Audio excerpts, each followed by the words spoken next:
Good TGB, man. It's your boy Bean, and I'm back on the video. Now, as y'all can tell by the title, man, I'm going to be breaking down a few ways on how to beat cover 3. Now, first things first, man, I just want to start with the basics. Let's go ahead and hop straight into it. Y'all, man, first things first, man, I just want to talk about what a cover 3 is. So as y'all can see here, man, what makes a cover 3 is when you have 3 guys in deep blue. So as y'all can see, our safeties, our middle safeties in the deep blue, this outside corner is in the deep blue, and the other opposite outside corner is in the deep blue. Now, no matter what their underneath adjustments is, the way I like to attack cover 3 is I attack these 3 deep safeties, because in this game, now that freeform passing is in this game, you can literally abuse these safeties in every which way.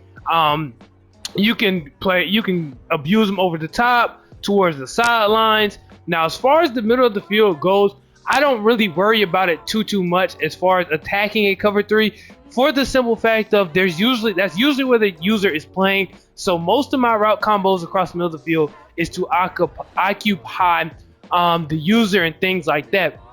But as y'all can see, this is the basis of a cover 3, whether it's a double Mabel, something like this. This is what a double Mabel would look like, to where they have 2 flats on the outside and there's only 1 user in the middle, which is honestly not a very great defense in this game, in my opinion. Only way this really works is if you're playing an opponent who has like maybe 1 read on the field, who they just rely on super heavy, and it's towards the sidelines. Because if not, the middle of the field gets too wide open, to where you're gonna have to be trying to guard everything. And like I said, the deep blues back here already don't play good. So imagine you have to guard the whole short middle of the field and worry about those people going deep down the field too. Now we can go ahead and hop into some concepts to where we can get some easy completions against a cover 3, man. So let's go ahead and hop into that. Alright, y'all, man. The first way I like to attack a cover 3 is by using corner routes. Now, if you don't know this concept yet, it's literally just a corner and a streak. So as y'all can see, we have R1 on the corner, we had circle on this drag, but we streaked them. And all you want to do is probably have an outside receiver and put him on a streak just like this, and you want to look towards your corner route.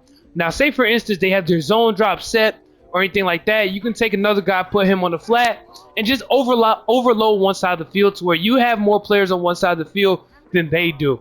Now, what's going to happen is the corner route is either going to be open, and he's going to get behind that deep third that I just showed y'all and above the flat, or if they have their zone drop set for their flat is going to drop back to guard the corner, and you're going to have a wide open flat down here on the offensive end for about 5 to 10 yards.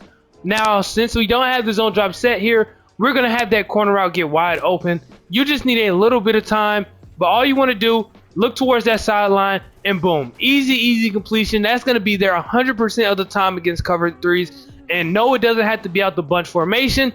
You can literally run this play concept out of any formation in this game against a cover 3, and I guarantee that you're going to get a completion towards the sideline from that corner route, man. But let's go ahead and run it one more time. So as y'all can see, that safety turns his back because he has to play that streak, and you're just going to have that corner route underneath towards the sidelines for an easy completion. And this is great against a cover 3 because you're getting about 25 yards every single time you do this, man.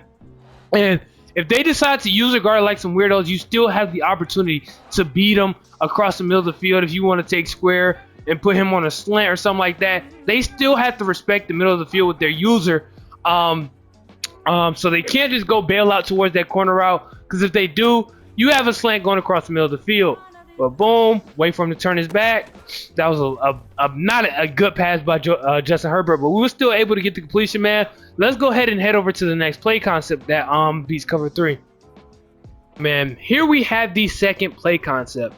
Now, I know this play should be familiar to a lot of y'all if y'all played Madden over the years, but the concept is it's going to be this fade ball. Now, this is more of a bunch thing because I know not a lot of formations really have this vertical play concept. But if you can find a little wheel route towards the outside like this that can be motioned towards the sideline, and you have a slot guy you can put on a streak, that's all you need. Now, as soon as I call HUD, you just want to look towards circle on those sidelines, pass lead them as far as you can out of bounds, and then you're gonna have an easy completion, man. There's nobody gonna be playing him, and if they do, you're gonna have a wide open streak down the field. But that's not how this game works. But this is gonna work 10 out of 10 times. Now, as far as these wheel routes and fades and things like that, there's two ways that you're gonna be able to beat cover 3 by using wheel routes from receivers. Now, as y'all can see, I'm calling this over and over, spamming it. You're going to be able to get a completion like this 10 out of 10 times, man. But let's go ahead and head over to the other play concept to where we use those fades and wheel routes to our advantage on those sidelines. All right, y'all boys. As y'all can see, we have another wheel route towards the right side of the field. And it's going to be a very, very similar play concept, but you're not going to hit it immediately. But like I said, at all times, we are attacking those deep safeties. Because like I said, this freeform passing has added that back shoulder throw, so we're going to use it to our advantage in this. Now, what you want to do when you have this is you want to have your wheel route coming from normally either the slot or the other slot guy. So here we're in like a tray formation or a trips formation. I know a lot of tray and trip formations, they have this type of play concept where there's a wheel coming from the slot position. All you want to do is you want to streak either the outside guy if the wheel route is coming from this slot receiver. But if it's coming from this slot receiver, you can take R1, put him on a streak, and do whatever you want with circle. You just need that outside third towards the far right side of the field, or to whatever side of the field your wheel route is running to turn his back on that wheel route, and you should be able to get a back shoulder throw. So let's go ahead and call hut. So boom, wait for him. All you want to do, free form it towards the sideline behind them, click on and possession catch it, and you're going to get a completion every single time, man. The only thing about this is you want to have some time. So if they're calling like blitzes and stuff like that, when obviously this is preparation against cover 3s, so a lot of people aren't calling zone blitzes like that from cover 3s and things like that. But in the situation they do, you're going to need some time. So as y'all can see, Justin Herbert's throwing off his back foot, but it's still getting there for an easy completion down the field. Now, like I said, the only difference is the time it takes and how much yards you get between the difference from the bunch one and the tray / trips formation type wheel routes. Now, let's go ahead and hop into one of our last play concepts. All right, y'all boys. For this isn't the last and final one, but it could be. But this is the most important way to kind of beat cover 3 and against people. I mean, people who run this cover 3 defense, this annoys them the most because you can really get this completion every single time.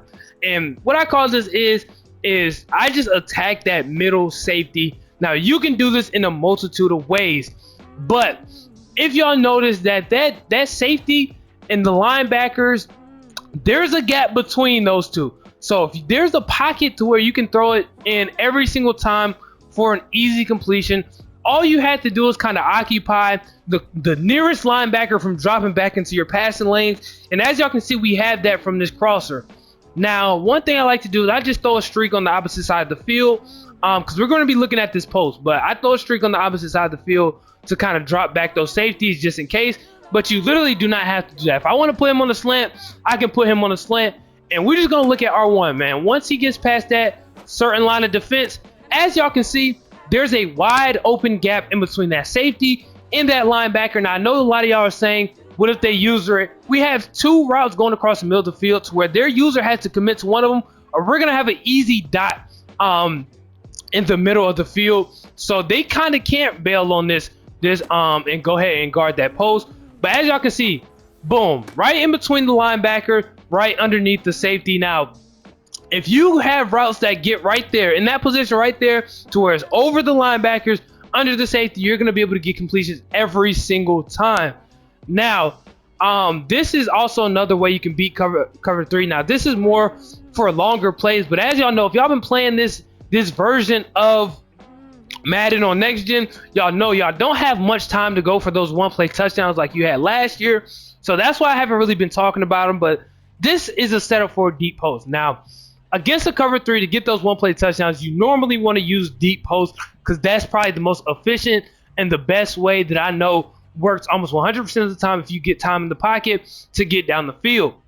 Now, all it takes is a post on the outside of a streak. So meaning y'all see how X is on the inside with a streak in the slot, and R1's on a post that goes across the middle of the field, right next to him. You don't want to have this post too far out wide though, because he's not going to make it to the other side of the field.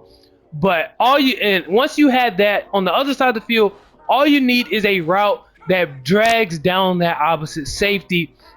It's a cornerback, but that opposite deep blue to the far opposite side of your post. Now after that, you just call HUT and you just look for that deep post going across the middle of the field. Like I said, the only problem is getting time for it.